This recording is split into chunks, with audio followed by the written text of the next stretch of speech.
আসসালামু আলাইকুম রহমতুল্লাহি ওয়া আলহামদুলিল্লাহি রব্বিল আলামিন ওয়াল আকিবাতু লিল মুত্তাকিন আম্মা বাদ। শব্দে শব্দে দর্সে কোরআনের পার্ট নম্বর 94, সূরা আল মুজাদালা। ইনশাআল্লাহ বিইذনিল্লাহ, মা তাওফীকি ইল্লা বিল্লাহ, আলাইহি তাওয়াক্কালতু ওয়া ইলাইহি উনীব। আউযু বিল্লাহি মিনাশ শাইতানির রাজীম।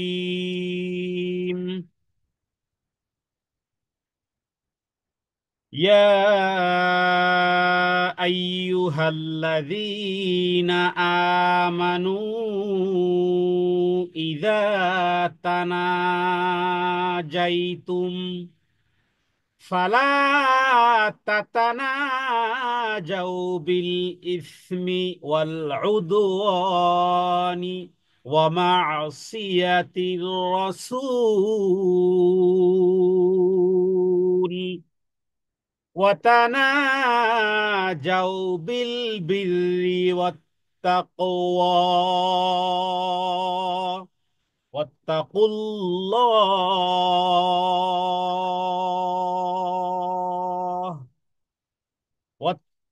الله الذي إليه تحشرون। আল্লাহ তাআলা সূরা মুজাদালার 8 নম্বর আয়াত পর্যন্ত মুশরিকদের সলা পরামর্শ, কানাকানি, গোপন পরামর্শ, আল্লাহ এবং আল্লাহ রাসূলের বিরুদ্ধাচারণ ইত্যাদি ব্যাপারে আল্লাহ তাআলা শাস্তির কথা উল্লেখ করেছেন। এরপরে আরেকটা জাতের কথা উল্লেখ করেছেন যাদের প্রতি আল্লাহ তাআলা অসন্তুষ্ট, কিয়ামত পর্যন্ত অসন্তুষ্ট। ওদের আর সুযোগই নেই আল্লাহর প্রতি, আল্লাহ তাদের প্রতি সন্তুষ্ট হবেন, কারণ তাদের তওবা করার তৌফিকও আর হবে না। সূরা ফাতিহার মধ্যে, সূরা ফাতিহা 7 নম্বর আয়াতে যাদের কথা আল্লাহ উল্লেখ করেছেন, এরা হলো ইয়াহুদ। তো ইহুদিরা রাসূলুল্লাহ সাল্লাল্লাহু আলাইহি ওয়াসাল্লামের সাথে পাপের, পাপ কাজের এবং এই জাতীয় সীমালঙ্ঘনের কাজে তারা কানাঘুষা করত।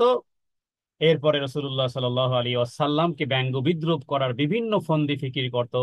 হযরত আয়েশা সিদ্দিকা রাদিয়াল্লাহু তাআলা আনহা তিনি বলেছেন যে এক ইহুদি আসলো নবীজির কাছে, আর এসে এ, সালাম দিল এইভাবে করে, আসসালামু আলাইকা ইয়া আবাল কাসেম। হম, রাসূলুল্লাহ তো তারা বলতো না।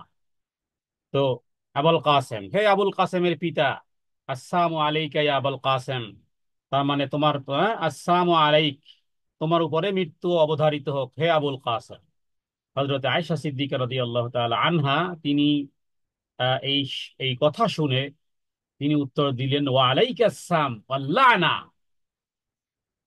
তো যে তোমাদের উপরে মৃত্যু পতিত হোক এবং তোমাদের উপর লানত অভিসম্পাত বর্ষিত হোক।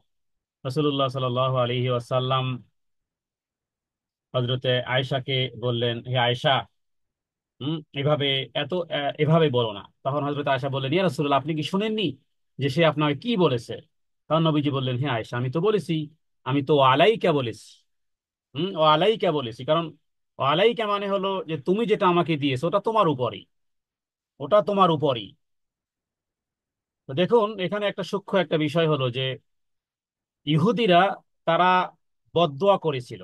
হ্যাঁ, মানে এই যে আসসালামু আলাইকা ইয়া আবাল কাসেম, তার মানে মোহাম্মদ সাল্লাল্লাহু আলাইহি সাল্লাম ধ্বংস হোক, তাদের উপরে মৃত্যু আসুক, সাহাবায়ে কেরাম ধ্বংস হয়ে যাক ইত্যাদি তারা চাইতো। তো তাদের দোয়া কবুল হয়নি, ইহুদিদের দোয়া কবুল হয়নি, কিন্তু মুমিনদের দোয়া, ইমানদারদের দোয়া আল্লাহ কবুল করেছেন। তারই জ্বলন্ত প্রমাণ হলো সূরাতুল ফাতিহার মধ্যে গায়রিল মাগদুবি আলাইহিম ওয়ালাদ-দাল্লিন, ইহুদি এবং খ্রিস্টানদের উপরে আল্লাহ তাআলা লানত এবং অভিসম্পাত কিয়ামতের আগ মুহূর্ত পর্যন্ত। তো ওদের চাওয়া পাওয়া কিছুই কবুল হয়নি, বরং মুমিনদের চাওয়া পাওয়া কবুল হয়েছে।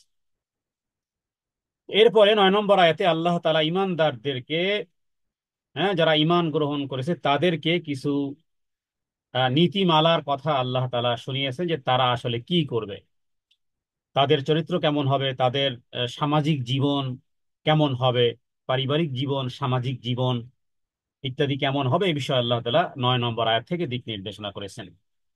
ইয়া আইয়ুহাল্লাযীনা আমানু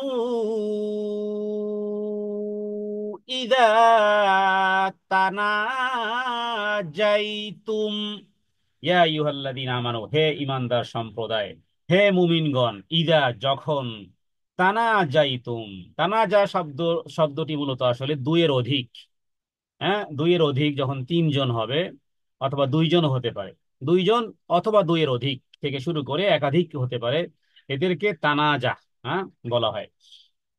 তো যদি এই রকমের তোমরা একত্রিত হও, তাহলে ফালা তাতানা যাও বিল ইসমি ওয়াল উদওয়ানি ওয়া মাসিয়াতির রাসূল, তাহলে এই কাফেরদের মতন বা মুনাফিকদের মতন বা তোমরা মুসলমান হিসেবে কখনোই যেন তোমাদের সেই সরা পরামর্শের মধ্যে এমন কোন পরামর্শ যেন না হয় যেটা পাপের পরামর্শ, হুম, যেটা বাড়াবাড়ির পরামর্শ, যেটা অবাধ্যতার পরামর্শ। কিয়ামত পর্যন্ত আল্লাহ তাআলা মুমিনদের জন্য, হ্যাঁ যৌথভাবে, কারণ যখনই একাধিক মানুষ জমা হয় তখন স্বাভাবিকভাবে কারো না কারো দাপট বেশি থাকে, কারো কারো রাজনৈতিক প্রভাব বেশি থাকে, কারো কারো পাণ্ডিত্য বেশি থাকে। তো কি করা হয় যে যার পাণ্ডিত্য বেশি সে একটা কথা, একটা প্রসঙ্গ শুরু করে দিল, বাস এরপরে সবাই সেটি, হ্যাঁ কান পেতে শুনতে থাকে। কখনো কখনো অফিসের বস যদি, হ্যাঁ গল্প করে, সেই গল্পটা যদি কোনো কোয়ালিটিও না হয় তবু কর্মচারীরা গভীর মনোযোগ সহকারে শ্রবণ করে, কারণ যেহেতু বস, অফিসের বস গল্প করতেছে, হ্যাঁ সেটা এই এই ফানি অথবা দুষ্টমি অথবা এমন এমন কিছু কথোপকথন যেটি কোরআন সুন্নাহ সমর্থন করে না, এই সমস্ত মজলিসে, এই সমস্ত মজলিস অ্যাভয়েড করতে হবে। এজন্য মুমিনদেরকে এই বিষয়ে নির্দেশনা করা হয়েছে।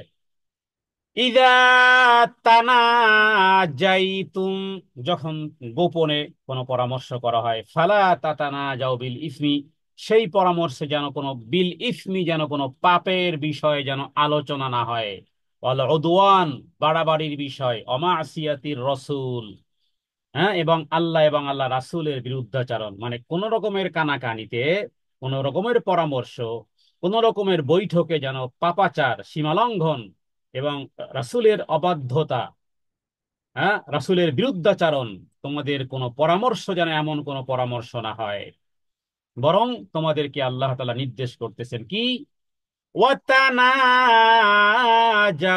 বিল বিররি ওয়াত্তাকওয়া, ওয়াতানাজাউ বিল বিররি ওয়াতানাজাউ, বরং তোমাদের সেই পরামর্শ, তোমাদের সেই বৈঠক, তোমাদের সেই মজলিস, তোমাদের সেই একত্রিতকরণ, একাধিক লোকের জমায়েত, চাই সেটি জুমার মসজিদের মতন অবস্থাও হতে পারে অথবা ঘরোয়া ভাবেও, হ্যাঁ দুইয়ের অধিক কিছু লোকদের মাধ্যমেও হতে পারে, সেটা যেন বিল বিররি ওয়াত তাকওয়া, সেটি যেন কল্যাণকর কাজ সম্পর্কে হয়, ওয়াত তাকওয়া, এবং তাকওয়ার ক্ষেত্রে যা সৎকর্ম এবং তাকওয়া অবলম্বনের বিষয়ে যেন পরামর্শ হয়, এর বাইরে যেন অন্য কোনো পরামর্শ না হয়। তাহলে আল্লাহ তাআলা মুমিনদের জন্য এই দৃশ্য দেখতে চান যে মুমিনরা যদি কোথাও একত্রিত হয়, স্বাভাবিকভাবেই কোনো মজলিসে, সেটা যেই মজলিস হোক, সেটা নারীদের প্রোগ্রাম হোক, সেটা পুরুষের প্রোগ্রাম হোক, সেটা আলাদা আলাদা প্রোগ্রাম হোক, যদি দু চার পাঁচজন যদি জমা হয় আর সেখানে যদি আল্লাহ তাআলার স্মরণ না হয়, আর সেখানে যদি রাসূলুল্লাহ সাল্লাল্লাহু আলাইহি সাল্লামের দুরূদ পাঠ না করা হয়, সেই মজলিসটি, সেটি বঙ্গভবনের মজলিস হোক আর সংসদের মজলিস হোক আর ওই গাছতলায় বটতলায় মজলিস হোক, সেটি গাধার মজলিস হিসেবে রাসূলুল্লাহ সাল্লাল্লাহু আলাইহি সাল্লাম উল্লেখ করেছেন। যত মজলিস, সেটা যেই প্রোগ্রাম হোক, যেখানেই একাধিক লোক জমায়েত হবে, সেটা যেই কারণ হোক, সেটা বিবাহ শাদী হতে পারে, সেটা অন্য কোনো পারিবারিক আত্মীয় স্বজনের একটা দাওয়াতি প্রোগ্রাম হতে পারে, কিন্তু যেই মজলিসে আল্লাহ এবং আল্লাহ রাসূলের, যেই মজলিসে আল্লাহ আল্লাহ তাআলার কথা উচ্চারণ হবে না, আল্লাহ তাআলার হামদ তারিফ হবে না, যেখানে রসুল্লাহ সাল্লাল্লাহু আলাইহি ওয়াসাল্লামের দুরূদ হবে না, আর এটা ইজি, একেবারে ইজি, কেউ যদি কথা বলে শুধু এতটুকু বলে ইন্নাল হামদালিল্লাহ ওয়াসসালাতু ওয়াসসালামু আলা রাসূলিল্লাহ, শেষ। হ্যাঁ কেউ হয়তো 1 মিনিট কথা বললো, তো সেক্ষেত্রে সে যদি শুরু করে আলহামদুলিল্লাহ ওয়া কাফা ওয়া সালামুন আলা ইবাদিহিল্লাযিনা আসতাফা, আম্মা বাদ, আচ্ছা আরো সংক্ষিপ্ত, ইন্নাল হামদালিল্লাহ, হ্যাঁ নিশ্চয়ই আল্লাহ তাআলার প্রশংসা, অথবা আর কিছু না হোক, বিসমিল্লাহি ওয়াসসালাতু ওয়াসসালামু আলা রাসূলিল্লাহ, সব হয়ে গেছে, এতক্ষণ যা বললাম সব হয়ে গেছে, আল্লাহর প্রশংসা হয়ে গেছে, নবীর উপর দুরূদ হয়ে গেছে। তাহলে আমরা মজলিসে কত কথা বলি, কত কথা বলি, আপনি দুনিয়াবি একটা কথাই বলেন না কেন, শুরু করেন এভাবে আসসালামু আলাইকুম, সালাম দিয়ে এর পরে বলেন বিসমিল্লাহি ওয়াসসালাতু ওয়াসসালামু আলা রাসূলিল্লাহ, শেষ। আল্লাহ তাআলার নামে শুরু করলাম, আল্লাহ তাআলা প্রশংসা আদায় করলাম, ওয়াসসালাতু ওয়াসসালামু আলা রাসূলিল্লাহ, এবং এবং নবী এবং নবীর উপরে সালাত এবং সালাম, হয়ে গেল। এতটুকু বিষয়ে যদি আপনার সেই মজলিসে উপস্থিত না, আর সেই মজলিসটি যদি লক্ষ কোটি টাকা দিয়েও সাজানো হয়, যত উন্নত মানের প্যান্ডেল হোক, যত শীতাতপ নিয়ন্ত্রিত, যাই কিছু করেন না কেন, যদি আল্লাহ এবং আল্লাহ রাসূলের এতটুকু বিষয় যদি সেই মজলিসে উপস্থিত না হয়, তাহলে সেই মজলিস হলো গাধার মজলিস, অভিশপ্ত মজলিস কিয়ামতের দিন। সেজন্য আফসুস করতে হবে, হোক না সেটা ভালো একটা মজলিসই হোক না কেন, একটা নিরেট একটা ভালো মজলিসই হোক না কেন। তো আল্লাহ তাআলা এখানে কি বলেছেন? ওয়াতানাজাউ বিল বিররি ওয়াত্তাকওয়া ওয়াত্তাকুল্লাহ।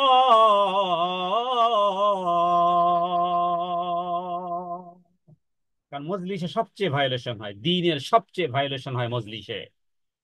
একাধিক লোকের যখন সমাগম হয়, তখন সবচেয়ে রঙ্গ তামাশা, তখন সবচেয়ে দ্বীনের ধর্মের সবচেয়ে হ্যাঁ, এই অধপতনের জায়গায় পৌঁছে যায়, যদি সেখানে আল্লাহ এবং আল্লাহ রাসূলের কোনো বিষয় না থাকে। কারণ কারণ শয়তান সেই সেই মজলিসকে কোনোভাবে যদি আল্লাহ রাসূলের স্মরণ থেকে দূরে সরাতে পারে, সেটাকে কত রকমের নাম দেওয়া হয়। তো সুস্থ বিনোদন বলেন, সুস্থ বিনোদন নামে আমরা যদি কোনো কথা উল্লেখ করি, সেখানেও হামদ এবং তারিফ থাকবে, আল্লাহ তাআলার হামদ এবং তারিফ থাকবে, রাসূলুল্লাহ সাল্লাল্লাহু আলাইহি সাল্লামের উপরে দুরূদ ও সালাম থাকবে।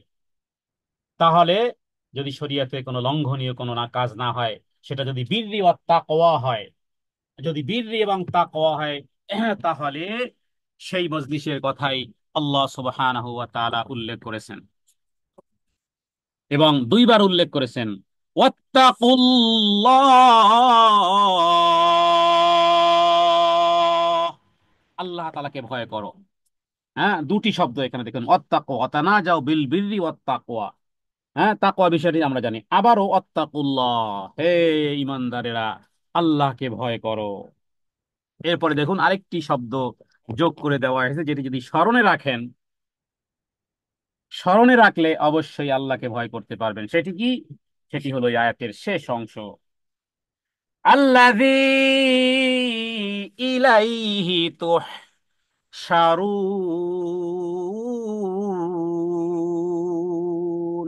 আল্লাযী ইলাইহি, আল্লাযী ওই সত্তা, এমন এক সত্তা, ইলাইহি যার দিকে তোমরা প্রত্যাবর্তন করবে, তুহশারুন এবং তোমাদেরকে সমবেত করানো হবে। এটা হলো সূত্র, আল্লাহকে ভয় করার নীতি অবলম্বনের একটি সূত্র বলা যেতে পারে। যে আমাকে হিসাব দিতে হবে, এই মজলিস শেষ মজলিস নয়, বরং আরেকটি মজলিসে আমাকে উপস্থিত হতে হবে, যেখানে আমাকে রবের সামনে দণ্ডায়মান হতে হবে। এই বিষয়গুলো আল্লাহ তাআলা ছোট্ট ছোট্ট শব্দের মধ্যে, এক আয়াতের মধ্যে আল্লাহ তাআলা আমাদের সামনে উপস্থাপন করেছেন। ইমানদারদের মজলিস আর ফাসিক আর ফাজেরের মজলিস কখনোই এক হয় না। এই জন্য এটা স্বাভাবিক একটা একটা একটা ইন্ডিকেটর, যে আপনি যেই দল করেন বা যেই মতের যেই পথের, অথবা যে সমস্ত মজলিসে আপনি উপস্থিত হন, যেই সংগঠনে উপস্থিত হন, যেই ক্লাবে আপনি উপস্থিত হন, তারা সামাজিক দায়বদ্ধতার অনেক জায়গা, অনেক কল্যাণকর, অনেক চ্যারিটিমূলক কাজ করতে পারে, কিন্তু সেই মজলিসে তাদের সেই মজলিসে আল্লাহ আল্লাহ রাসূলের কথোপকথন, যদি সেটা উচ্চারিত না হয়, সেই সেই ক্লাব বলেন, সেই মজলিস বলেন, সেই অর্গানাইজেশন বলেন, সেই সংগঠন বলেন, সেই জনকল্যাণমূলক প্রতিষ্ঠান বলেন, সেই চ্যারিটিমূলক প্রোগ্রাম বলেন, আল্লাহ তাআলার কাছে সেটি গ্রহণযোগ্য নয়। কারণ মজলিস হওয়া মানেই, রাসূলুল্লাহ সাল্লাল্লাহু আলাইহি ওয়াসাল্লাম এমন কোন মজলিস ছিল না, সাহাবায়ে কেরাম দু চারজন একত্রিত হলেও তারা আল্লাহ তাআলার হামদ এবং তারিফ পড়ে তারপরে তারা পারস্পরিক কথোপকথন করতেন। আল্লাহ তাআলা যেন এই আয়াতের সমূহের মধ্যে আমাদের সমাজ, আমাদের রাষ্ট্র, আমাদের পারিবারিক, আমাদের সামাজিক ইত্যাদি কেমন হবে, এই বিষয়টি আল্লাহ তাআলা এখানে নির্দেশ করেছেন, যে হে মুমিনগণ, তোমরা যদি কোনো পরামর্শ করো, সেই পরামর্শে যেন কোনো পাপের কথা, সীমালঙ্ঘনের কথা, রাসূলের বিরুদ্ধাচারণের কথা যেন উচ্চারিত না হয়, বরং কল্যাণকর কাজ এবং তাকওয়া অবলম্বনের পরামর্শ করো। হ্যাঁ এবং ভয় করো আল্লাহ তাআলাকে, যার নিকট তোমাদেরকে সমবেত করা হবে তোমাদেরকে। এরপরের আয়াত, ইন্নামান নাজওয়া মিনাশ শাইতানি লিয়াহজুনাল্লাযীনা আমানু ওয়ালাইসা বিদাররিহিম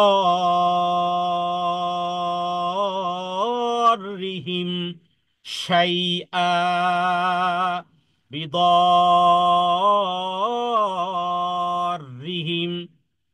মদ্দে লাজিম কলমি মুসাক্কাল, একই শব্দে মধ্যে হরফের পরে তাসদীদ আসলে চার আলিফ টানবেন এবং খুব সুন্দর করে ওই অক্ষরটিকে ধরতে হবে। ওয়ালাইসা বিদরিহিম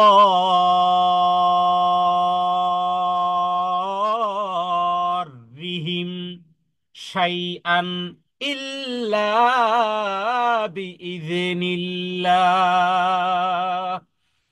এখানে আরেকটি নীতিমালা এখানে মুমিনদের জন্য, যে ইন্নামান নাজওয়া, হ্যাঁ, যদি পরামর্শ করা হয়, এমন কানাকানি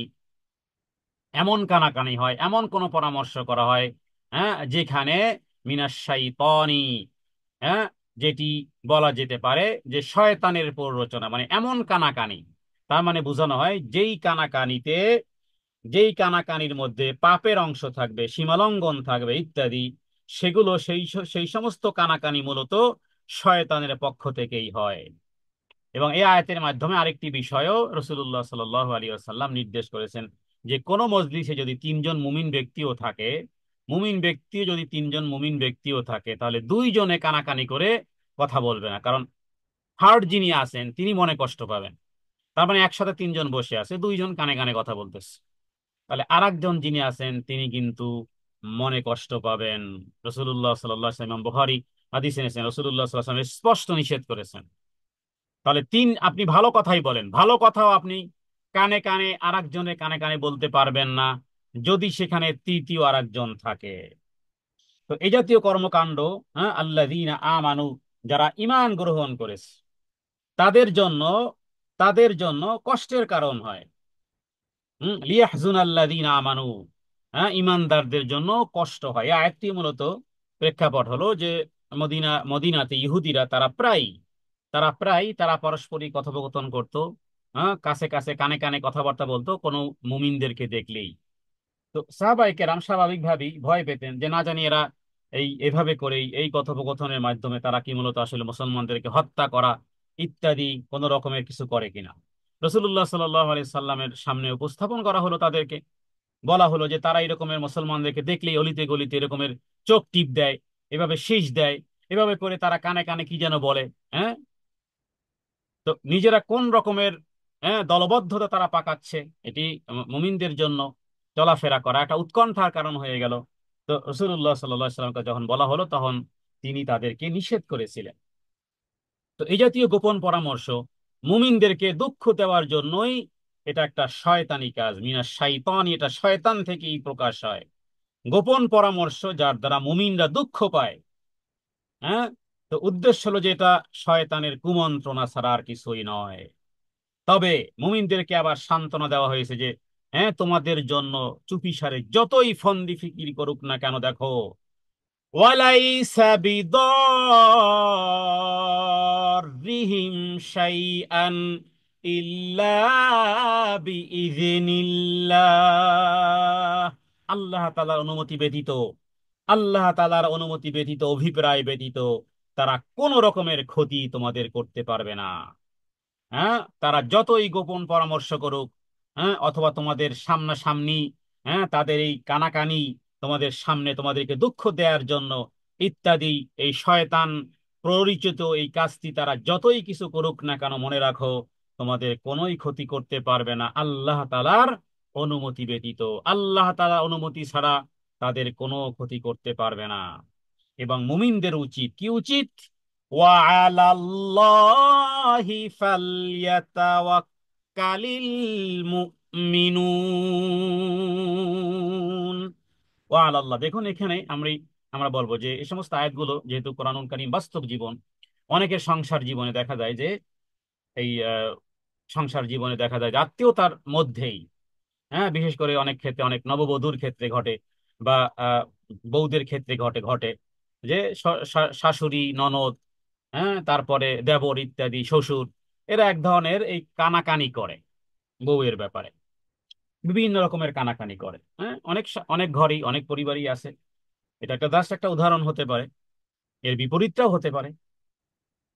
কারণ ইনি আবার, বা বউ তার শাশুড়ি, বউ তার মায়ের সাথেও ইত্যাদি ব্যাপারেও কানাকানি, বিভিন্ন রকমের ষড়যন্ত্র বিভিন্ন রকমের হতে পারে। এর দ্বারা কি হয়, হ্যাঁ, একটা মানুষ যখন একটা সংসারে থাকে, যে পরিবারের, হ্যাঁ, কিছু লোকেরা যেন কানাকানি করে কথা বলে, আর সেখানে কোনো ব্যক্তি যদি অসহায় হয়ে যায়, এই আয়াত যেন তাকে, এই এটা ব্যক্তি পর্যায় থেকে শুরু করে, কারণ এটা সমাজেও আছে, সমাজে যারা ক্ষমতাবান, তারা এক ধরনের কানাকানি করে, তাদের এক ধরনের মজলিসের ক্ষেত্রে কোনো কোনো বাধা বিপত্তি থাকে না, কিন্তু কিছু ব্যক্তিবর্গদের একত্রিত হলেই, হ্যাঁ, সেটা যদি কোরআন সুন্নাহর বৈঠকও হয়, তবুও তাদের উপরে এক ধরনের চাপাচাপি হয়।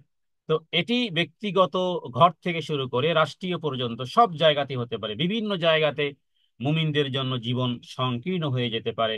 আল্লাহ তাআলা যেন তাদের জন্য এই আয়াতের মধ্যে সান্ত্বনা বাণী প্রদান করেছেন যে ওয়ালাইসা বিদররিহিম শাইআন, কিছুই ক্ষতি করতে পারবে না।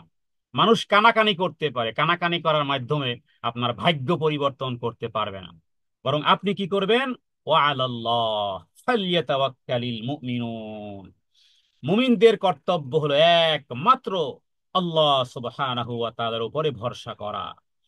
মুমিনরা আল্লাহ সুবহানাহু ওয়া তাআলার উপরই ভরসা করবে, হ্যাঁ, তাদের পিছনে যে যাই করুক না কেন। তাহলে এখান থেকে আমরা বুঝলাম যে যদি কোথাও তিনজন থাকে, তৃতীয় জনকে বাদ দিয়ে দুজনে কোনো রকমের গোপনীয় কোনো কথাবার্তা বলবে না, এটা আল্লাহ তাআলা নিষেধ করেছেন। হ্যাঁ, যদিও এরা মদিনার ইহুদি মুনাফেকরা মুসলমানদের পাশ দিয়ে অতিক্রম করলেই তারা গোপন পরামর্শ করত, মুমিনরা ধারণা করতো যে তারা আমাদেরকে মনে হয় হত্যা করার জন্য পরামর্শ করতেছে, এবং মুমিনরা ভয়ে এমন অবস্থা দেখলে রাস্তা পর্যন্ত পরিবর্তন করে নিত। তো রসুল্লাহ সাল্লাম তিনি বিষয়টি জানলেন, এরপরে এই আয়াতগুলো নাজিল হয়েছিল। বা ইবনে আব্বাস রাদিয়াল্লাহু তাআলা আনহু তিনি বলেছেন যে যখন এই জাতীয় গোপন পরামর্শ ওই গাছের তলায়, গাছের কোনায়, এখানে ওখানে, গলিতে অলিতে, হ্যাঁ, মুমিনদেরকে দেখতো আর টিপ মারতো, চোখে টিপ মারতো। তো এরকমের বিভিন্ন রকমের মুমিনরা কষ্ট অনুভব করত। তো যখন রাসূলুল্লাহ সাল্লাল্লাহু আলাইহি ওয়াসাল্লামের কাছে অভিযোগ করা হলো, তারা মানলো না, তখন আল্লাহ তাআলা এই আয়াত নাজিল করেছেন। তো এখান থেকে আমাদেরকে, আমাদের মুমিনদেরকে মনে রাখতে হবে যে আল্লাহ তাআলা এখানে মুমিনদেরকে আল্লাহ তাআলা নির্দেশ করেছেন, হ্যাঁ, যে আমরা যেথায় বসি না কেন যেন সেখানে কোনো রকমের পাপ কার্য, সীমালঙ্ঘন, আল্লাহ রাসূলের বিরুদ্ধাচারণ, না, বিশেষ করে বিবাহ শাদী বলেন অথবা বিভিন্ন রকমের প্রোগ্রাম বলেন, এর মধ্যে বিভিন্নভাবে সীমালঙ্ঘন এসে যায়। যদি এমনটি হয়, তাহলে অবশ্যই তা থেকে দূরে থাকতে হবে। তো নবীজি এই কারণে বলেছেন যে তোমরা যখন আহ, একজনকে বাদ দিয়ে পরামর্শ করবে, এর মাধ্যমে সে যদি চিন্তিত হয়, সে যদি কষ্ট পায়, তাহলে কিন্তু গুনাহ হবে। তো আয়াত থেকে আমরা কি শিখলাম, যে পাপ কাজ এবং সীমালঙ্ঘনের এবং রাসূলের অবাধ্য ও করা যাবে না। সৎ কাজের ব্যাপারে গোপন পরামর্শ করা বৈধ আছে, অসৎ কাজে গোপন পরামর্শ করা কি কাজ, শয়তানের কাজ। এবং কোন স্থানে তিনজন থাকলে একজনকে রেখে দুজনে মিলে গোপন কথা বলাও, কানে কানে কথা বলাও নিষেধ, যতক্ষণ না তৃতীয় জনের অনুমতি নেওয়া হয়। হ্যাঁ, আর এক্ষেত্রে যদি বিষয়টি এরকমের হয়, তাহলে স্পষ্টই করে বলা। আর আরেকটি মূল বিষয় হলো যে ভরসা করতে হবে একমাত্র আল্লাহ তাআলার উপরই, আর কারো উপর নয়। মুমিনদেরকে রাসূলুল্লাহ সাল্লাল্লাহু আলাইহি ওয়াসাল্লাম তিনি এই আয়াতের মাধ্যমে সান্ত্বনা দিয়েছেন যে তাদের উচিত যে একমাত্র আল্লাহ তাআলার উপরই ভরসা করা। হ্যাঁ, এই কানাকানি যা খুশি যে যা করে করুক। তো পরিবারের মধ্যে, হ্যাঁ, কি বলে, এই আহ, নিজেদের মধ্যে পারস্পরিক এই জাতীয় বিষয়গুলো যখন কারো সামনে আসবে, এগুলো কোনো পাত্তাই সে দিবে না। যা খুশি আপনার বিরুদ্ধে আপনার শাশুড়ি বলেন, আপনার ননদ বলেন, দেবর বলেন, অথবা, হ্যাঁ, এই নূতন পরিবারের আপনার বিরুদ্ধে যে যাই করে করুক, কোনো কান কথায় কোনো কানই না দেওয়া, বরং এতটুকু জলদি বলতে পারেন, হাসবুনাল্লাহ ওয়া নি'মাল ওয়াকিল, নি'মাল মাওলা অনিয়ামান নাসি, তাহলে আপনার বিষয়টি সরাসরি আল্লাহ তাআলার কাছে সুপর্দ করলেন। তো এখানে মূলত আসলে এই ওয়া আলাল্লাহি ফালইয়াতাওয়াক্কালিল মুমিনুন, এমন কোন কানাকানি যদি আপনার কখনো কানে আসে, আপনি শুনেছেন আপনার নামে দুর্নাম রটানো হচ্ছে, সোশ্যাল মিডিয়াতে আপনার নামে অপবাদ দেওয়া হচ্ছে, অথবা দিন ধর্মের কাজ করতে গিয়ে আপনি অপমান এবং অপবাদের শিকার হয়েছেন। যেই জিনিস আপনাকে কষ্ট দিতে পারে, যেই জিনিস শুনলে আপনি কষ্ট হতে পারে, সেই ক্ষেত্রেই যেন এই আয়াতটি মূলত আল্লাহ তাআলা বলেছেন, দেখো ওয়ালাইসা বিদররিহিম শাইয়ান, ওদের ওই ওদের এই কোনো কিছুই তোমার কোনোই ক্ষতি করতে পারবে না ইল্লা বিইজনিল্লাহ, আল্লাহ তাআলার অনুমতি ব্যতীত। বরং সেই ক্ষেত্রে কি করবে? ওয়া আলাল্লাহি ফালইয়াতাওয়াক্কালিল মুমিনুন। হ্যাঁ, এটার বাস্তব একটা প্রমাণ আমার জীবনে এরকমই ঘটেছে, অনাকাঙ্ক্ষিত অনাহুত ভাবে। হ্যাঁ, মানে মিথ্যা ব্লেম দেওয়া হয়েছে। আমি শুধু অতটুকুই বলেছি, হ্যাঁ, হাসবুনাল্লাহু ওয়া নি'মাল ওয়াকিল, নি'মাল মাওলা ওয়া নি'মান নাসির। আল্লাহ তাআলা এমন এমন শায়েস্তা করেছেন, আমি বদদুয়াও করি। হ্যাঁ, যারা অপবাদ দিয়েছে এরাই অপবাদ, এদের উপরই সেই অপবাদ সংগঠিত হয়েছে। আমি শুধু বলেছিলাম হাসবুনাল্লাহু ওয়া নি'মাল ওয়াকিল। সুতরাং এই আয়াতের সূত্র, হ্যাঁ, আমার কাছে খুবই প্রিয়। আপনাদের কাছেও এটা খুবই প্রিয় রাখা উচিত। কারণ আমরা সমাজে চলতে গেলে আপনি সবাইকে বুঝাতে পারবেন না, সবাইকে আপনি এক্সপ্লেইন করতে পারবেন না, সবাইকে বুঝানো সম্ভবপর নয়। সব ছেড়ে দিন, যে যা করার করতে থাকুক। ওয়ালাইসা বিদররিহিম শাইআন ইল্লা বিইজনিল্লাহ ওয়া আলাল্লাহ ফালইয়াতাওয়াক্কালিল মুমিনুন। হ্যাঁ, মুমিনদেরকে দুঃখ দিতে পারে এমন কোন জিনিস, হ্যাঁ, যেগুলো আল্লাহ তাআলার ইচ্ছা ব্যতীত শয়তানি শয়তানি চক্র সামান্যতম ক্ষতি সাধনেও কোনোদিন সক্ষম হবে না। সুতরাং হে ইমানদাররা, তোমাদের কর্তব্য হলো যে আমার উপরই তোমরা একমাত্র আমার উপরই ভরসা করো। তো এগুলো হলো সামাজিক বিধান সূরা মুজাদালার মধ্যে। প্রত্যেকটা বিধান মানে ব্যক্তি পর্যায় থেকে শুরু করে আমাদের ব্যক্তি, আমাদের পরিবার, আমাদের সমাজ, আমাদের রাষ্ট্র, প্রত্যেকটি আয়াত যেন এভাবে করে দিক নির্দেশনা রয়েছে সূরা মুজাদালা আয়াতগুলোতে। এরপরে 11 নম্বর আয়াত, এবারও মুমিনদেরকে সম্বোধন করা হয়েছে। ইয়া আইয়ুহাল্লাযীনা আমানু ইযা ক্বিলা লাকুম তাফাসসাহু ফিল মাজালিসি ফাফসাহু ইয়াফসাহিল্লাহু লাকুম। হে ইমানদার সম্প্রদায়, যখন তোমাদেরকে বলা হয় ইদা কিলা লাকুম, যখন তোমাদেরকে বলা হয় তাফাসসাহু, প্রশস্ত করে দাও, ফিল মাজালিসি, বৈঠকের মধ্যে, হ্যাঁ, বৈঠকে, ফাফসাহু, হ্যাঁ, যদি তোমরা প্রশস্ত করে দাও, তোমরা তখন প্রশস্ত করে দিবে, তাহলে কি হবে? ইয়াফসাহিল্লাহু লাকুম, আল্লাহ তাআলা তোমাদেরকে প্রশস্ত করে দিবেন। আল্লাহ তাআলা তোমাদেরকে প্রশস্ততা দিবেন, মরণেও দিবেন প্রশস্ততা, জীবনেও দিবেন প্রশস্ততা, কবরেও প্রশস্ততা। হ্যাঁ, মরণের সময় ফি মাদ্দাল বাসার, শুধু নেককার ফেরেশতা দেখতে থাকে যত দূর দৃষ্টি সীমা যায়, প্রশস্ততা। কবর চোখের দৃষ্টি সীমা পরিমাণ প্রশস্ত হয়ে যাবে। পরকালে, হাসরে, জান্নাতে, সব জায়গাতে প্রশস্ততা। হ্যাঁ, মানুষের জন্য প্রশস্ততা, হৃদয়ে প্রশস্ততা রাখুন। হ্যাঁ, হৃদয় যদি সংকীর্ণ হয়ে যায়, যদি কনজেস্টেড পনা হয়ে যায়, সব জায়গায় কনজেস্টেড পনা, হৃদয়কে প্রশস্ত রাখুন। এখানে যদিও বৈঠকের কথা বলা হয়েছে, কারণ রাসূলুল্লাহ সাল্লাল্লাহু আলাইহি ওয়াসাল্লাম যখন, হ্যাঁ, মসজিদে খুতবা দিতেন, কথা বলতেন, অনেকে আছে যেখানে বসেছে তো বসেছে। কারণ আরবে যেহেতু আইয়ামে জাহিলিয়াতের যুগে বেশ কিছু মূর্খতাপূর্ণ আচরণ ছিল, যেখানে বসেছে তো বসেছে। আবার কেউ কেউ সরিয়ে ছিটিয়ে বসতো, যদিও দেখা যায় জুমার মসজিদে ঠিক এইভাবে করে। হ্যাঁ, একেবারে শুরু সব মসজিদের পিছনের কাতারে ওয়ালের সাথে হেলান দিয়ে বসে থাকে, অথচ সামনের কাতার খালি, পিছনে ব্লক হয়ে গেছে অথচ সামনে কাতার খালি। তো এখানে আল্লাহ তাআলা, সেটা জুমার মসজিদ হোক, অথবা কোনো ভাষণ হোক, অথবা কোনো প্রোগ্রাম হোক, আল্লাহ তাআলা যখন এখানে একটা শৃঙ্খল যুক্ত একটা জিনিস আল্লাহ দেখতে চান, আল্লাহ বলেছেন যে যখন তোমাদেরকে বলা হয় তাফাসসাহু ফিল মাজালিস, তোমরা প্রশস্ত করো। হ্যাঁ, যে তোমরা তোমাদের, যখন বলা হয় মজলিসে, অন্যদের জন্য স্থান করে দাও, স্থানের সংকুলান করে দাও, তাহলে আল্লাহ তাআলাও তোমাদের জন্য স্থান সংকুলান করে দিবেন। এবং যখন বলা হয় ওয়াইদা কিলা লাহুম ওয়াইদা কিলা লাহুম শুজু ফাংশুজু, যখন তোমাদেরকে উঠতে বলা হয় তখন তোমরা উঠে যাও। দেখুন এই আয়াতটি মূলত মানে আমাদের জীবনের সাথে ওতপ্রোতভাবে জড়িত হয়ে আছে। হ্যাঁ, এমনকি আমরা এখানে দুটি জিনিস, একটা হলো যে যখন বসতে বলা হয়, জায়গা করতে দেওয়া হয়, তখন তাদেরকে জায়গা করে দাও।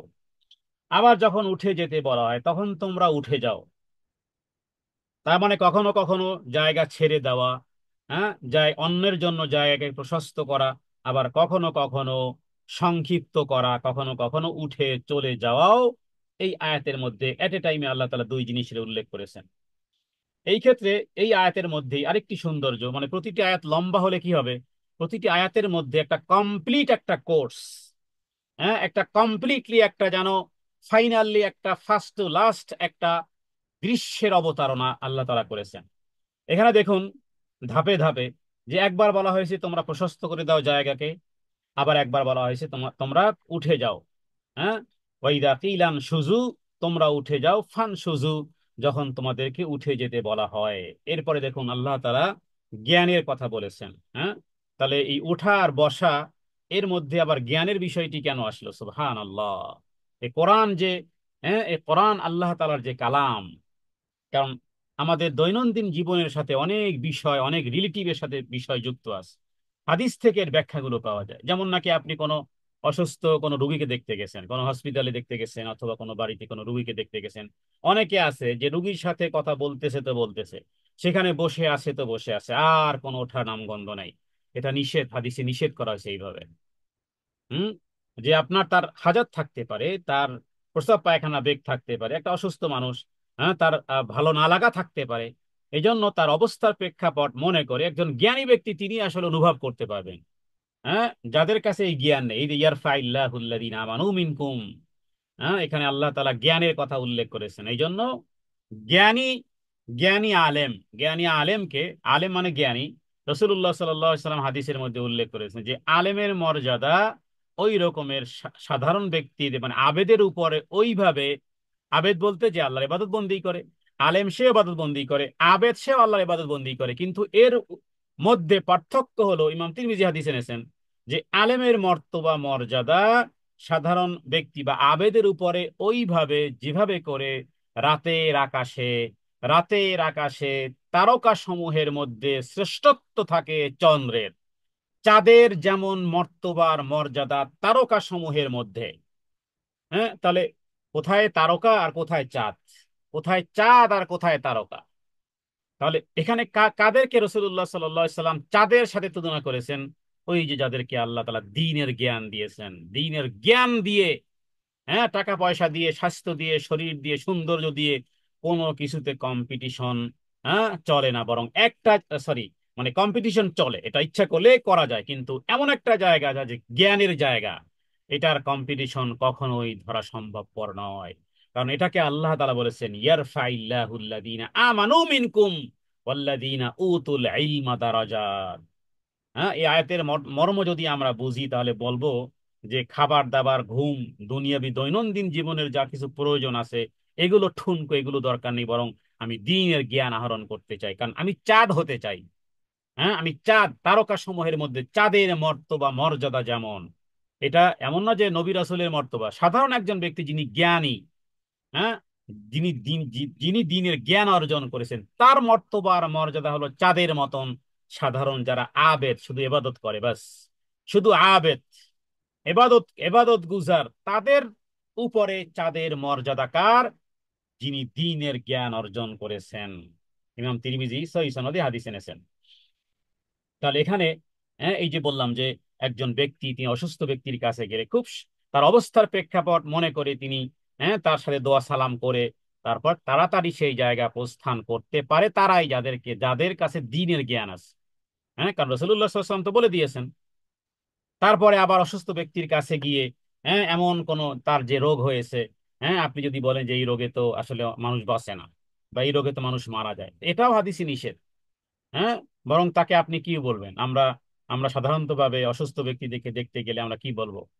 হ্যাঁ, যে আপনার কোনোই কষ্ট থাকবে না ইনশাআল্লাহ, লা বাসা তাহুরুন, ইনশাআল্লাহ, কোনোই কষ্ট আপনার থাকবে না।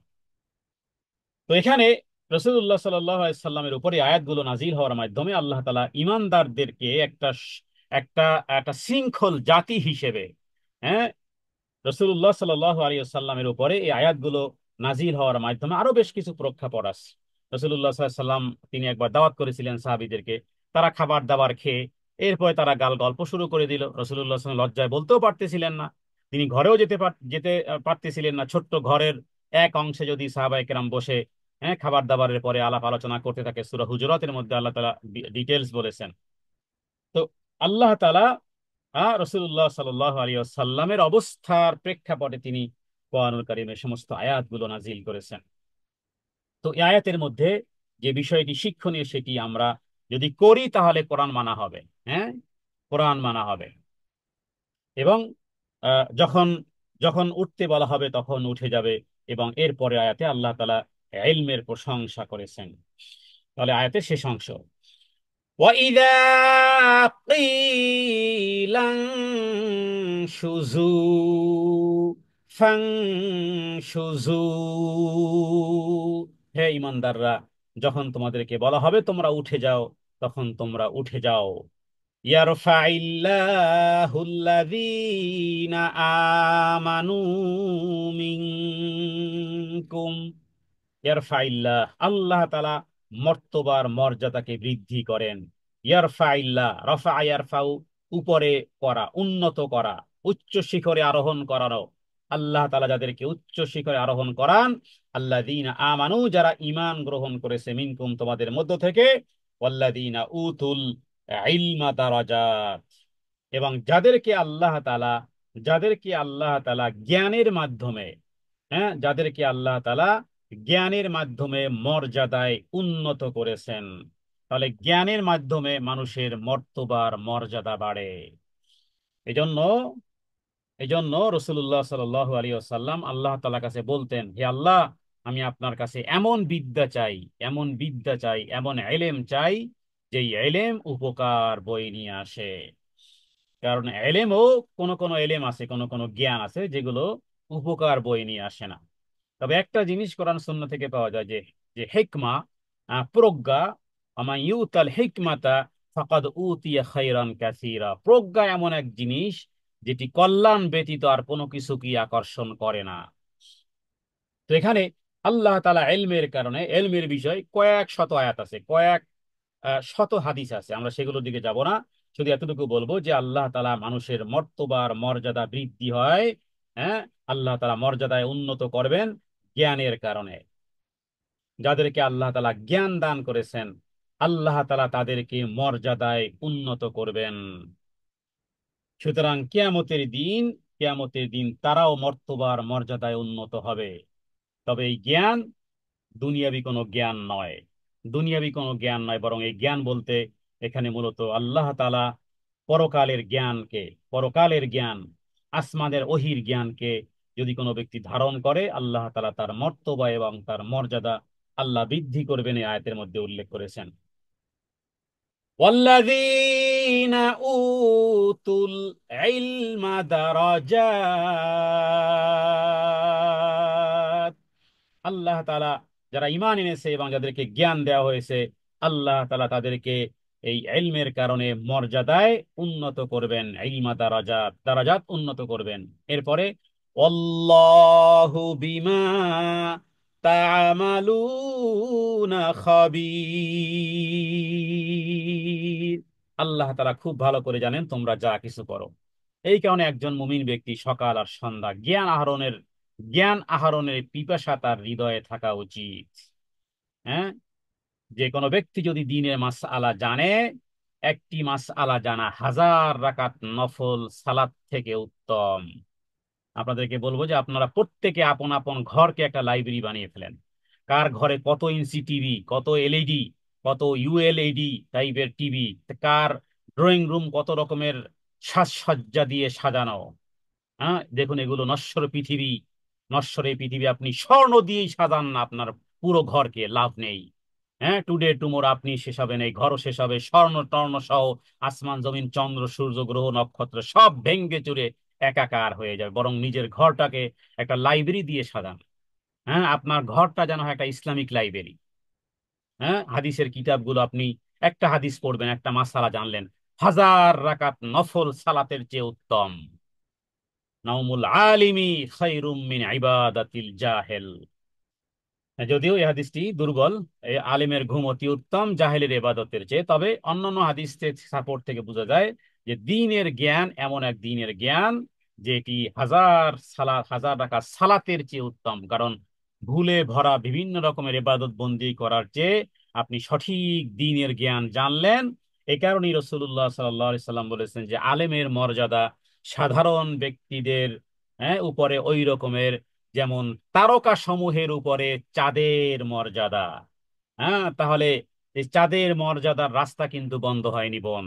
নবী হবে না, মেয়েরা নবী হবে না, ভাইয়েরা আর নবী হতে পারবে না, নবুয়তের দরজা বন্ধ। কিন্তু আকাশের চাঁদের মতন মর্যাদা রাসূলুল্লাহ সাল্লাল্লাহু আলাইহি সাল্লাম একাধিক হাদিসে বলেছেন, সেই রাস্তা কিন্তু বন্ধ হয়নি। আজকের থেকে আপনি শুরু করেন, আজকের থেকে আপনি তলিবুল ইলম হন। হ্যাঁ, আপনাকে কেউ জিজ্ঞেস করলে, হ্যাঁ, আপনি বলবেন যে আমি আমি দ্বীনের দ্বীনের একজন তলিবুল ইলম, মানে একজন জ্ঞান পিপাসু, সত্য জ্ঞান অন্বেষণকারিনী, সত্য জ্ঞান অন্বেষণকারী একজন তলিবুল ইলম। একজন তলিবুল ইলম, তলেব মানে অনুসন্ধানকারী, অন্বেষণকারী, এলেম অর্জনকারী। ব্যাস, আপনি আমি এলেম অর্জনকারী। আমরা স্টুডেন্ট, কোরআন সুন্নাহর স্টুডেন্ট। কিন্তু কোরআন সুন্নাহর স্টুডেন্ট নাম দেব, আর কোরআন ধরবো না, হাদিস ধরবো না কেন? এখন হ্যাঁ, সমস্ত ভাষাতে দেখেন, হ্যাঁ, আপনাদের মেমোরি কার্ডের মধ্যে সমস্ত হাদিস গ্রন্থগুলো আছে আলহামদুলিল্লাহ।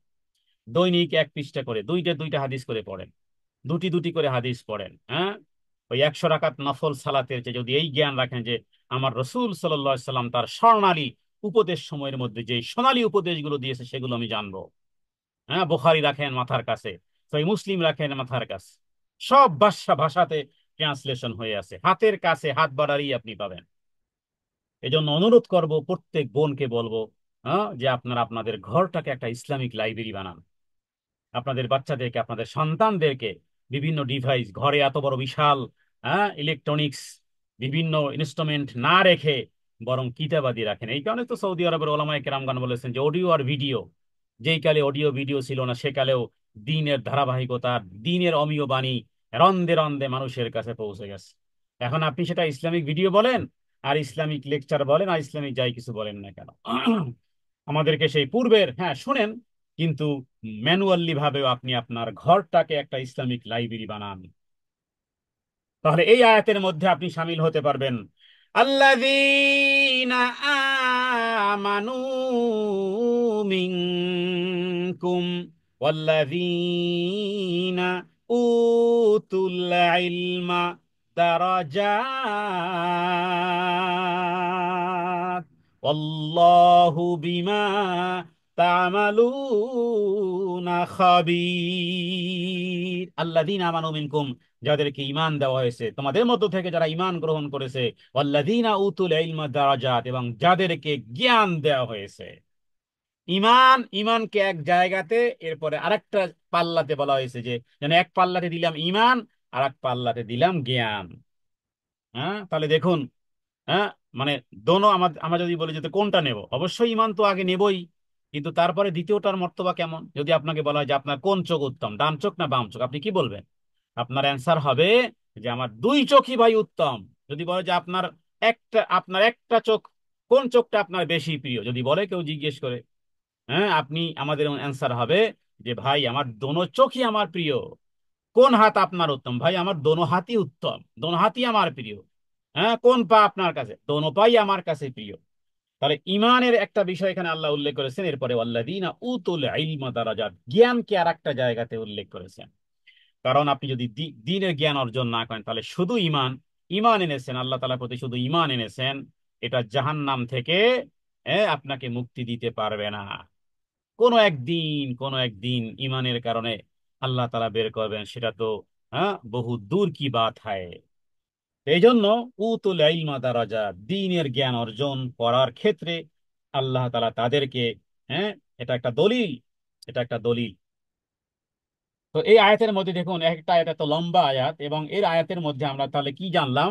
যে আল্লাহ তাআলা বলেছেন ইমানদারদেরকে যে যখন তোমাদেরকে বলা হয় প্রশস্ত করে দাও, অন্যের জন্য জায়গা ছেড়ে দাও, জায়গা ছেড়ে দেওয়া, অনুরূপ ভাবে যখন উঠে যেতে বলা হয় তখন আবার উঠেও যাওয়া। তো এখান থেকে বোঝা যায় যে রাসূলুল্লাহ সাল্লাল্লাহু আলাইহি সাল্লাম যখন মসজিদে মুনাফিকরা মজলিসকে পূর্ণ করে বসে থাকতো, এবং রাসূলুল্লাহ সাল্লাল্লাহু আলাইহি ওয়াসাল্লাম তাদেরকে আগন্তুকদের জন্য জায়গা করে দিতে বলতেন, কিন্তু তারা নির্বিকার। তো আল্লাহ তাআলা এই আয়াত নাজিল করে সাবধান করে দিয়েছেন। হ্যাঁ, এবং রাসূলুল্লাহ সাল্লাল্লাহু আলাইহি সাল্লাম বলেছেন, তোমাদের কেউ যেন কাউকে উঠিয়ে দিয়ে সেখানে না বসে, বরং জায়গা করে দাও, তাহলে আল্লাহ তাআলা তোমাদের জন্য জায়গা করে দিবেন। ইমাম বুখারী, ইমাম মুসলিম হাদিস এনেছেন। তাহলে ইসলামে মজলিসের সাথে সম্পর্কিত বা শিষ্টাচারের একটা উন্নত মানের একটা বিষয়, যে কখনো কখনো নিজের বসার জায়গা ছেড়ে দিতে হবে এমন নয়, বরং অন্যকে জায়গা করে দিবেন, অন্যকে জায়গা করে দিবেন। হ্যাঁ, ইবনে ওমর রাদিয়াল্লাহু তাআলা আনহু তিনি বলেছেন যে কাউকে তার জায়গা থেকে উঠিয়ে সেখানে অপর কাউকে বসাতেও রাসূলুল্লাহ সাল্লাল্লাহু আলাইহি ওয়াসাল্লাম নিষেধ করেছেন, বরং বলেছেন তোমরা প্রশস্ত করো, বড় করে দাও। তো এখন বিষয় হলো যে এখানে একটি আয়াতে, এই আয়াতের মধ্যে কি বলা হয়েছে যে ওয়াইদা কিলান সুজু ফান সুজু, যে যখন তোমাদেরকে, হ্যাঁ, যখন তোমাদেরকে উঠে যেতে বলা হয়, হ্যাঁ, তার মানে দাঁড়িয়ে যেতে বলা হয় বা উঠে যেতে বলা হয়, তখন তোমরা দাঁড়াও। তো এখান থেকে আমরা একটা মাসআলা জানবো, সেটি হলো যে রাসূলুল্লাহ সাল্লাল্লাহু আলাইহি ওয়াসাল্লাম, একটি হাদিস রয়েছে যে কোনো ব্যক্তি যদি এটা পছন্দ করে যে মানুষ তার জন্য দাঁড়িয়ে যাক, তাহলে রাসূলুল্লাহ সাল্লাল্লাহু আলাইহি ওয়াসাল্লাম বলেছেন যে সে যেন তার ঠিকানা জাহান্নামে করে নিল। আচ্ছা, এখন প্রশ্ন হলো যে কেউ যদি দাঁড়ায়, যেমন আমি আপনার সম্মানে দাঁড়ালাম, তাহলে কি সেটা জায়েজ হবে কি হবে না? তাহলে হাদিস থেকে বোঝা যায় যে সেটা জায়েজ আছে। এখানে দুটি বিষয়, এক হলো যে যদি আমি আমার সম্মানে, হ্যাঁ, আমার সম্মানে কেউ যদি দাঁড়ায়, যিনি দাঁড়িয়েছেন তিনি গুনাহগার হবেন না। কিন্তু আমি যদি মনে করি যে আমার সম্মানে তাদের দাঁড়ানো উচিত, তাহলে আমি আমার ঠিকানা কোথায় করে নিলাম? জাহান্নামে করে নিলাম। বিষয় কিন্তু দুটি, মানে দুই সাইড থেকে দুই ধরনের বিষয়। এক সাইড থেকে যদি কোনো ব্যক্তির জন্য দণ্ডায়মান হয়, তাহলে সেটা জায়েজ আছে। এবং এ বিষয়ে ওলামায়ে কেরামগণ তারা বলেছেন যে এ বিষয়ে কিছু আসার রয়েছে। তাহলে আহ, যদিও রসুল্লাহ সাল্লাহ আলী আসাল্লামের বিষয়গুলো দেখলে দেখবো যে তিনি কখনো, সাহাবায়ে কেরাম মসজিদে বসা থাকতো, নবীজি আসতেন, কোনো সাহাবাইরা দাঁড়াতো না। কেন? সাহাবায়ে কেরাম জানতো যে রসুল্লাহ সাল্লাহ আলী আসাল্লাম দাঁড়ানোকে পছন্দ করে না। কিন্তু একটি হাদিস থেকে বোঝা যায় যে রসুল্লাহ সাল্লাহ আলি সাল্লাম তিনি কোন এক গোত্রকে, যেটা তাদের নেতাদের জন্য বলেছিল, রসুল্লাহ কুমু ইলা সাইয়্যিদিকুম, তোমরা দাঁড়িয়ে তোমাদের নেতাকে সম্মান করো। এবং সেটি ছিল সাদ বিন আবি ওয়াক্কাস রাদিয়াল্লাহু তাআলা আনহু, এরকম কোন একজন সাহাবী। কুমু ইলা সাইয়্যিদিকুম, কারণ তিনি মদিনায় ওই জাতির সর্দার ছিল। তো মুসনাদ আহমদের মধ্যে হাদিস রয়েছে, তোমরা তোমাদের নেতার প্রতি ধাবিত হয়ে তাকে নামিয়ে আনো। কেউ কেউ ব্যাখ্যা করেছেন এটা এই জন্য যে তাকে ঘোড়া থেকে নামিয়ে আনার জন্য নবী সবাইকে দাঁড়াতে বলেছিলেন, কারণ তিনি যুদ্ধে আহত হয়েছিলেন, হাঁটতে অক্ষম ছিলেন, বাহন থেকে নামিয়ে এই নেয়ার প্রয়োজন ছিল, সুতরাং হ্যাঁ, সকলকে দাঁড়ানো ইত্যাদি। তাহলে এখান থেকে আমরা একটা বিষয় জানলাম যে হজরতে এই মুআজ রাদিয়াল্লাহু তাআলা আনহুকে এরকম একটা নির্দেশ করা হয়েছিল। তো সাহাবাই কেরাম রিদওয়ানুল্লাহ তাআলা আলাইহিম আজমাইন তারা জানেন যে রাসূলুল্লাহ সাল্লাল্লাহু আলাইহি ওয়াসাল্লাম মজলিসে আগমন করলে দাঁড়ানোকে নবীজি অপছন্দ করতেন। তবে কোনো ব্যক্তি যদি কোনো ব্যক্তির জন্য সম্মানে সে স্বইচ্ছায় দাঁড়িয়ে যায়, কিন্তু যিনি মেহমান বা যিনি সম্মানিত তিনি কামনা করেন না যে দাঁড়িয়ে যাক, বিশেষ করে স্কুল কলেজে, হ্যাঁ, প্রাইমারি স্কুলে বাচ্চারা দাঁড়িয়ে থাকে, ম্যাডাম আসে, সবাই দাঁড়িয়ে তাকে সালাম করে।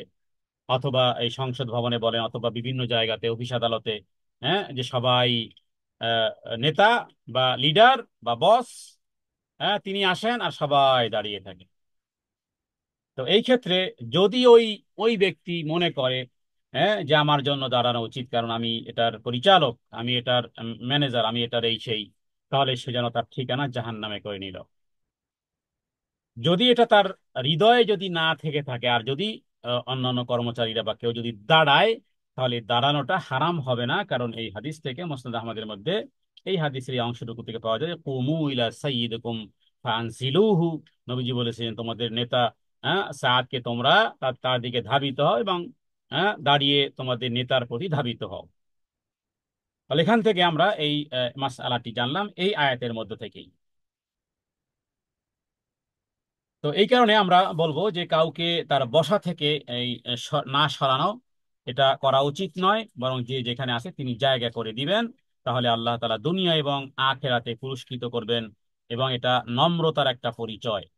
যারা ঈমান গ্রহণ করেছে, আল্লাহ তাআলা চান যে তাদের মধ্যে এই এই চরিত্রগুলো যেন আসে। তো এটা অনেক ক্ষেত্রে আমরা এই সমস্ত ছোট্ট ছোট্ট বিষয়গুলো মনে করি যে না, এটা কিছুই না। হ্যাঁ, কখনো কেউ খেয়ালও করে না। এটা একজন ইমানদার ব্যক্তি খেয়াল করবে।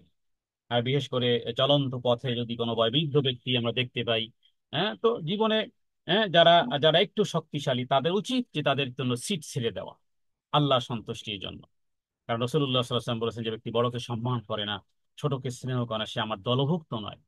তো হাটে বাজারে এটা শুধু ইবাদত বন্দেগী শুধু মসজিদে করবেন, তাসবিহ টিপবেন না, বরং আমাদের জীবনের প্রতিটি জায়গাতে এভাবে করে দ্বীনের প্র্যাকটিস করার এক মহা সুযোগ আল্লাহ তাআলা গোটা কোরআনুল কারীম এবং রাসূলুল্লাহ সাল্লাল্লাহু আলাইহি ওয়াসাল্লাম তিনি এইভাবে দিয়েছেন। এই সমস্ত বিষয়গুলো আমাদের খেয়াল রাখতে হবে। আল্লাহ তাআলা কালামুল্লাহ নাজিল করে এই সমস্ত বিষয়গুলো এটাকে অভ্যাসে পরিণত করতে যেন পারি, এই জন্যই কোরআনুল কারীমের আয়াত বানানো হয়েছে। বারবার পড়বো আর শুনবো আর মানবো এবং নিজেদের জীবনে অ্যাপ্লাই করবো এই সমস্ত বিষয়গুলো। রাসূলুল্লাহ সাল্লাল্লাহু আলাইহি ওয়াসাল্লাম তিনি উল্লেখ করেছেন যে আল্লাহ তাআলা ওই ব্যক্তির প্রতি দয়া করুক যে তার ভাইয়ের জন্য মজলিসে জায়গা করে দেয়। হ্যাঁ, এই কথা শোনা মাত্রই সাহাবীগণ তাড়াতাড়ি খুশি মনে জায়গা করতে লাগলেন এবং তাদের ভাইদের জন্য জায়গা করে দিলেন। তখন কোরআনুল কারীমেরও এই আয়াতটি নাজিল হওয়া সম্পর্কে হাদিস থেকে কিছু বিষয় পাওয়া যায়। আল্লাহ তাআলা আমাদেরকে বিশেষ করে মজলিসে যখন আমরা উপস্থিত হব, এই আমলগুলো যেন করতে পারি, এই আমলগুলো যেন আমরা করতে পারি। আল্লাহ তাআলার কাছে সে তৌফিক কামনা করি। জি, তাহলে এই আয়াতটি শেষ। আল্লাযীনা উতুল ইলমা দারাজাত আল্লাহু বিমা তা'মালুনা খাবীর। এরপরে 12 নম্বর আয়াত ইনশাআল্লাহ। এবং প্রতিটি আয়াতের আসলে এত ব্যাখ্যা, এবং এটি ব্যক্তিগত আমল থেকে শুরু করে একেবারে সামাজিক ইবাদত, এবং এগুলো কেউ ভ্রুক্ষেপই করে না। এগুলো যে কত বড় আমল, কোরআনে কারিমে নাজিল করা কত বড় যে আমল, এ বিষয়টি আমরা অনেকেই, এটা যে কত বড় আমল এবং আল্লাহ তাআলা প্রশস্ত করে দিবেন। কিয়ামতের দিন যদি দেখেন যে আপনার এক দিনই বোন, তার জন্য আল্লাহ তাআলা জান্নাতকে আরো প্রশস্ত করে দিয়েছেন, আপনি বলবেন, হ্যাঁ, জানতে তো পারবেন সেদিন যে কেন তার জান্নাত প্রশস্ত হলো।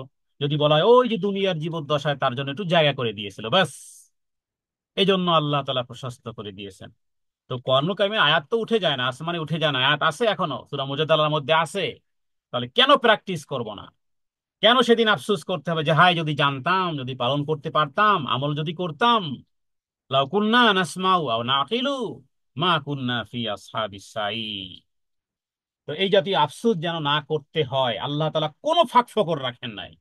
রাসূলুল্লাহ সাল্লাল্লাহু আলাইহি সাল্লামের মাধ্যমে জান্নাতে আপনারা আপনার আমার মর্তবা মর্যাদার যত ওয়ে আছে, যত এক্সিট আছে, যত এক্সেস আছে, এভরিথিং এ টু জেড রাসূলুল্লাহ সাল্লাল্লাহু আলাইহি সাল্লামের মাধ্যমে অথবা আল্লাহ সুবহানাহু ওয়া তাআলা নিজে কোরআনুল কারীমের আয়াত বানিয়ে, যাতে করে আপনার থেকে এক কেউ কেউ বেশি নিতে না পারে, আপনার চেয়ে এক কেউ বেশি নিতে না পারে, বরং আপনি নিতে পারবেন।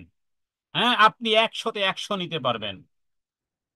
আল্লাহ তাআলা রাসূলুল্লাহ সাল্লাল্লাহু আলাইহি ওয়াসাল্লামের মাধ্যমে এমন কোনো কিছু গোপনীয় কোনো হাইড কিছুই রাখেননি, সব বিস্তারিত বর্ণনা করে দিয়েছেন।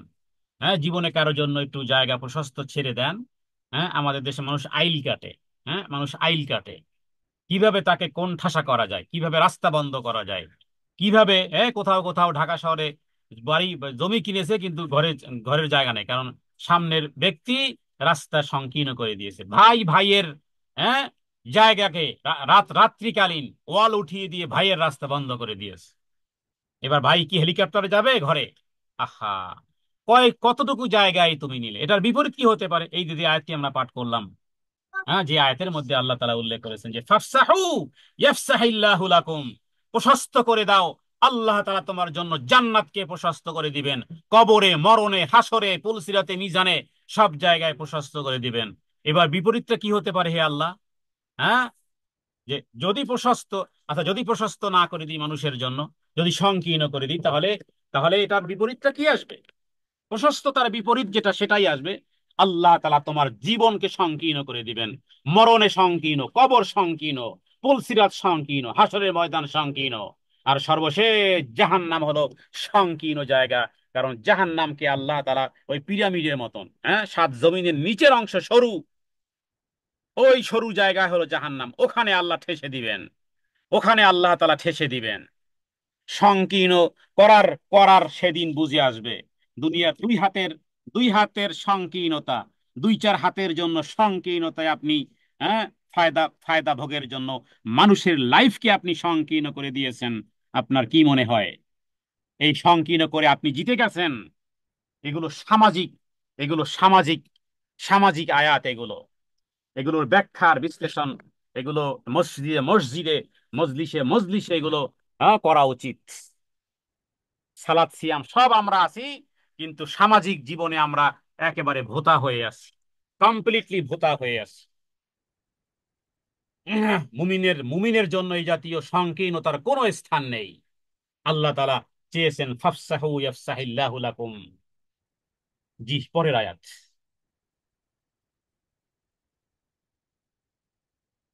12 নম্বর আয়াত। ইয়া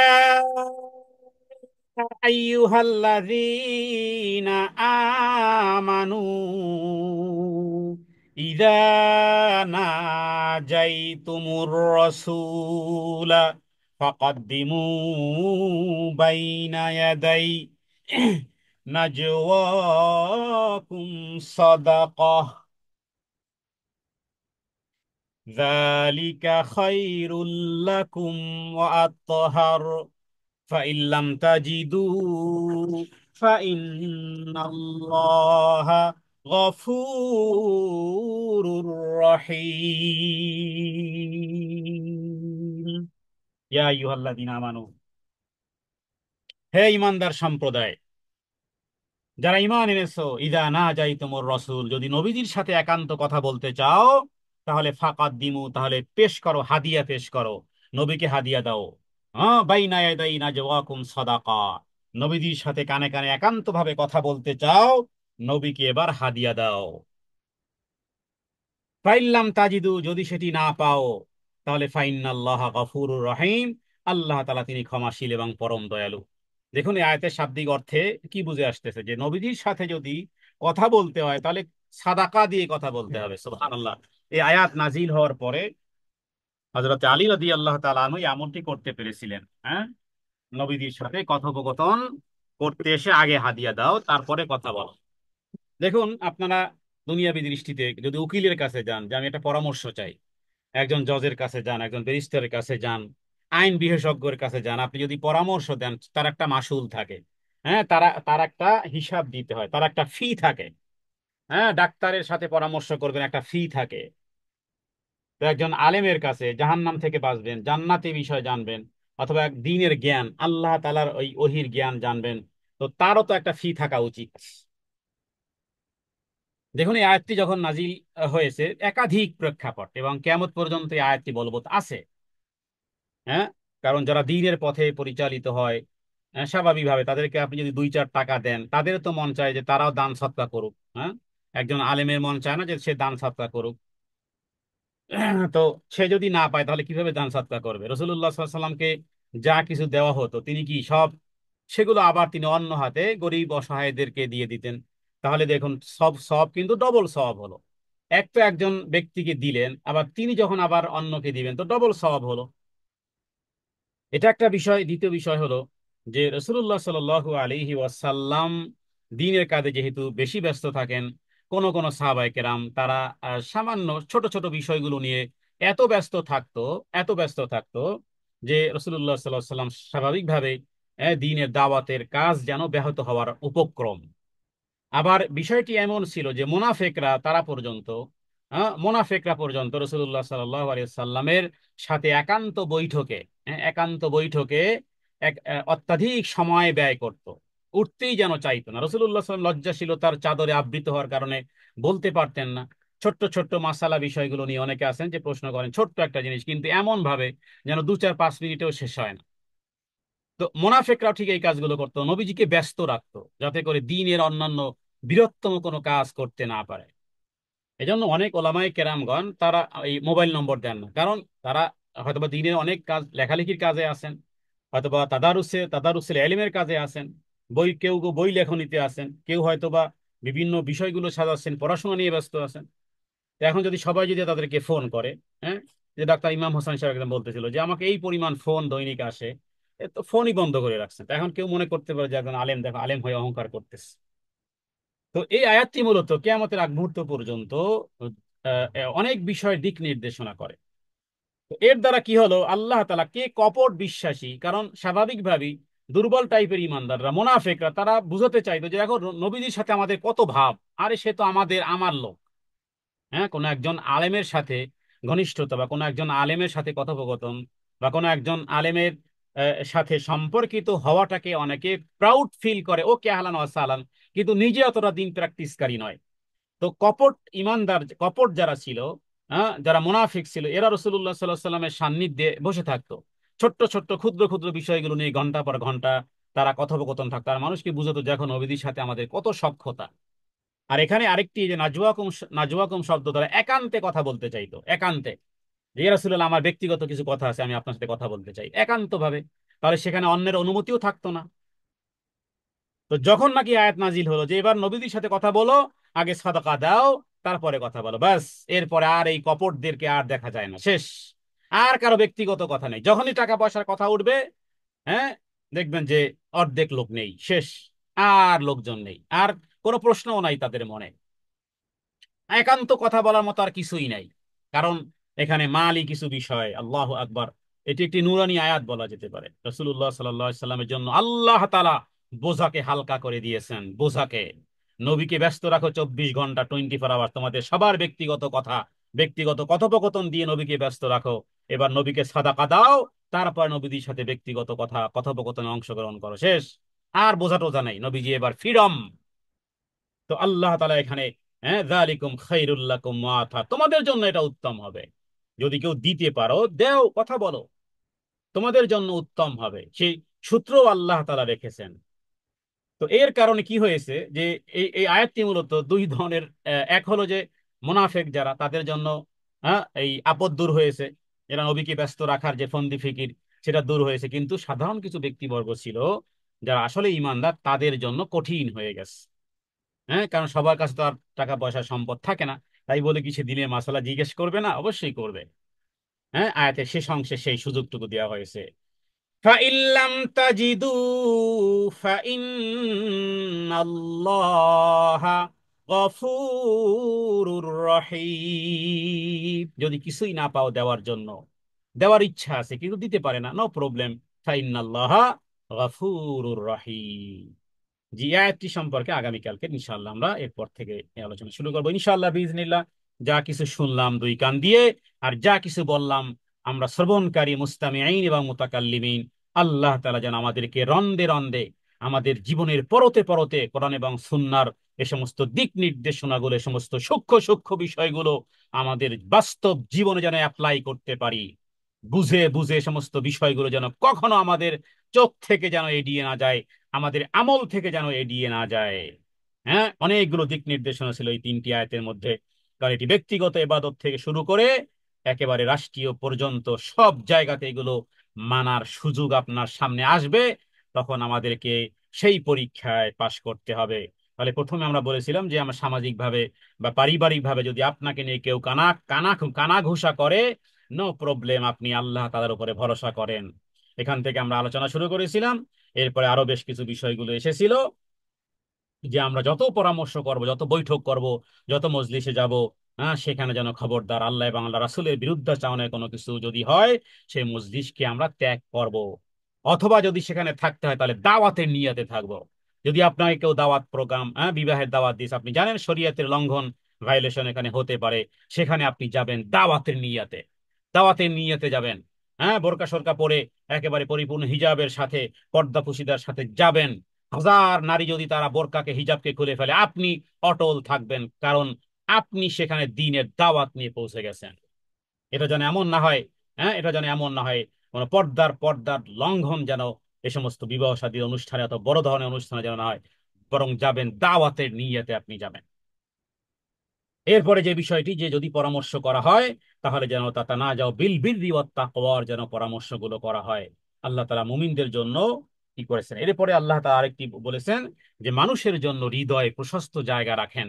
হ্যাঁ, জায়গা দুনিয়ার জীবদ্দশায়, এমনকি বৈঠকেও যদি কারো বসার সুযোগ থাকে নিজেকে সংকীর্ণ করে গুটিয়ে ফেলেন, অন্যকে বসতে দেন, তার মানে আমাদের এই বৈঠক থেকে শুরু করে আমাদের জীবনের প্রত্যেকটা রন্ধে রন্ধে অন্যকে প্রায়োরিটি দেন, হ্যাঁ, অন্যকে অগ্রাধিকার দেন। এটা আপনার হৃদয়ের প্রশস্ততা, এটা হৃদয়ের প্রশস্ততা। হ্যাঁ, মানে হৃদয়টা যে হৃদয়টা যে সংকীর্ণ নয়। আল্লাহ তাআলা সূরা হাশরের মধ্যে বলেছে, হে নবী আরেকটি কথা শুনিয়ে দেন, আমায় ইউকা শুহা নাফসিহি ফাউলাইকা হুমুল মুফলিহুন, যারা হৃদয়ের সংকীর্ণতা থেকে মুক্ত, এরা সত্যিকার অর্থেই সফল কাম। ওইখানে আল্লাহ তাআলা ইফসাহিল্লাহ, তাহলে কি করবেন? ফাফসাহু ইফসাহিল্লাহ, প্রশস্ত করে দাও অন্যের জন্য, আল্লাহ তাআলা তোমার দুনিয়ার জীবন পরকালের জীবন সব প্রশস্ত করে দিবেন। হ্যাঁ, আপনি কাউকে দেন, আপনি কাউকে দান করেন, নিজে কষ্ট করেন, দেখবেন যে আপনার মধ্যে আল্লাহ আপনার হৃদয়টাকে আল্লাহ প্রশস্ত করে দিবেন।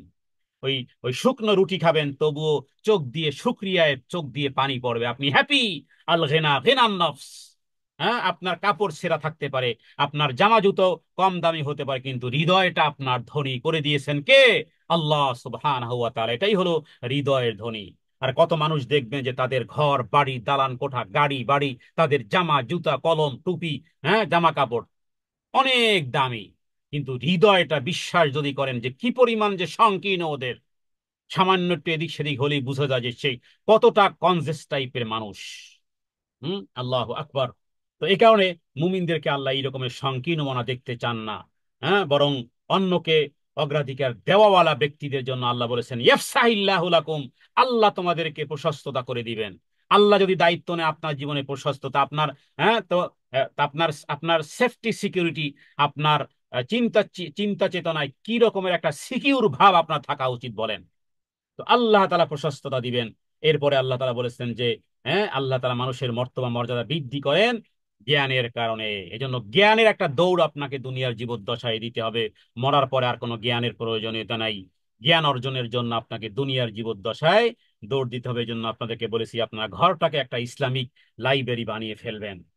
এরপরে আজকের এই আয়াতের শেষ আয়াতটি যেটি আমরা বলেছিলাম, যে রাসূলুল্লাহ সাল্লাল্লাহু আলাইহি ওয়াসাল্লামকে হাদিয়া তোহফা দেওয়ার মাধ্যমে আল্লাহ তাআলা যেন দ্বীনের জ্ঞান, হ্যাঁ, ইমাম এই একজন একজন কবি যার নাম হলো শায়েখ সাদি, যদিও তিনি ইরানের, তো তার একটা কিতাব আছে গুলিস্তা, হ্যাঁ, অনেক প্রসিদ্ধ একটা কিতাব, কওমি কওমি অঙ্গনে পড়ানো হয়। যদিও তার আকীদা বিষয়গত ভাবে আমরা বলবো না, সেটা একটা ভিন্ন বিষয়, কিন্তু তার লেখনীর মধ্যে বেশ কিছু বাস্তবতা আছে। কোরআন এবং সুন্নাহর জ্ঞান ছিল তার কাছে।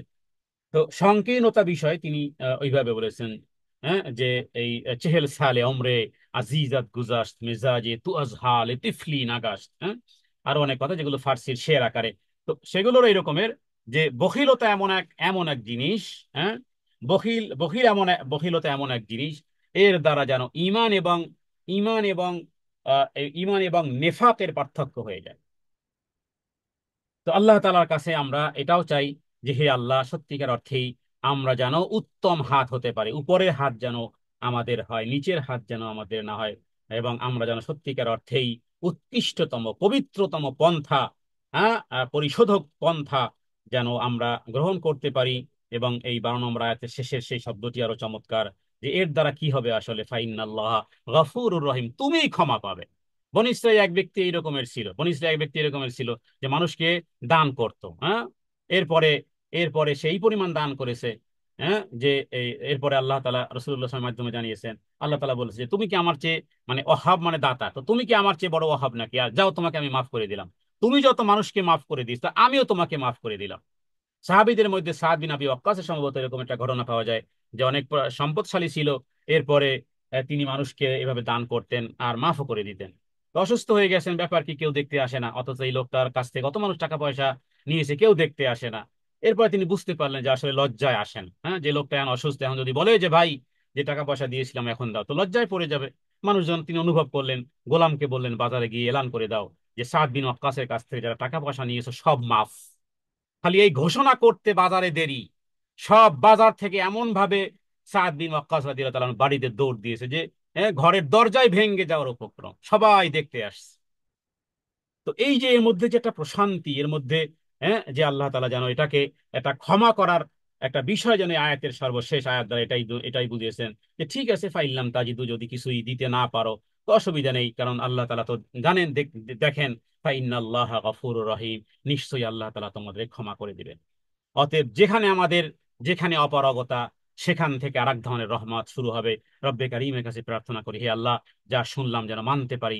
হে আল্লাহ, যা শ্রবণ করলাম যেন আমাদের জীবনের প্রতিটি অঙ্গে, হ্যাঁ, প্রতিটি পরতে পরতে, প্রতিটি পদক্ষেপে, কদমে কদমে যেন এটা মানতে পারি।